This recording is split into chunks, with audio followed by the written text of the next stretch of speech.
തലയിലാണെങ്കിൽ ആകെ ഡാൻഡ്രഫാണ് കേട്ടോ. അപ്പോൾ അത് മാറ്റാൻ എന്തെങ്കിലും ഹോം റെമഡി ചെയ്തേ പറ്റുള്ളൂ. നോക്കിക്കേ, ഫുൾ ഡാൻഡ്രഫാണ്. ഡാൻഡ്രഫ് കാണാൻ തന്നെ എൻ്റെ മുടി ഫുൾ കൊഴിയുന്നുണ്ട്. ഇപ്പം കഷണ്ടിയായ അവസ്ഥയാണ്. ഇതേ കണ്ടോ എൻ്റെ മുടി കൊഴിയുന്നത്. ഇങ്ങനെ ജസ്റ്റ് ഒന്ന് കോംബ് ചെയ്താൽ മതി, അപ്പം അങ്ങ് പൊട്ടി വരും കേട്ടോ. അപ്പം ഞാനിവിടെ ഒരു ഹെയർ പാക്ക് പ്രിപ്പയർ ചെയ്യാണ്. അപ്പോൾ അതിന് വേണ്ടിയിട്ട് കുറച്ച് ഉലുവ എടുത്ത് വെള്ളത്തിട്ടിട്ടുണ്ടായിരുന്നു.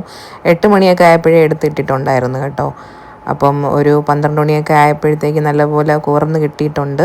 അത് നമുക്ക് മിക്സിയിലെ ജാറിലിട്ട് നല്ലപോലെ അരച്ചെടുക്കാം പേസ്റ്റ് രൂപത്തിൽ. പേസ്റ്റാക്കി വെച്ച ഉലുവയിലേക്ക് കുറച്ച് കേട് എടുത്തിട്ടുണ്ട്.